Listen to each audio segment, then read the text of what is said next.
Jollibee. So, Ayun na sa baba si Jollibee. Good morning, mothers. Good morning, teachers and faculties. Especially po to our children po. Good morning po.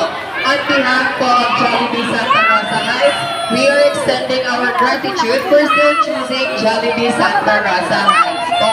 And of course, ang pinaka-aabangan ng lahat, ang ating Jollibee, which is nakita nyo na po sa taas. Oh, nakita mo si Jollibee? Where's Jollibee? Po, for our parents po and sa mga teachers po, paasas na po nakasama na muna nila ng si mga Jollibee. babies po natin na huwag po munang lumapit kay Jollibee po. Kasi po, hindi niya po nakikita ang nasa paligid niya po. Baka po maapakan or masanggi po ng buntot ni Jollibee. For the safety of everyone lang po, we will give time naman po para sa pictorial niyo po. Ayun na si Jollibee. So, alam ko naman excited na kayo.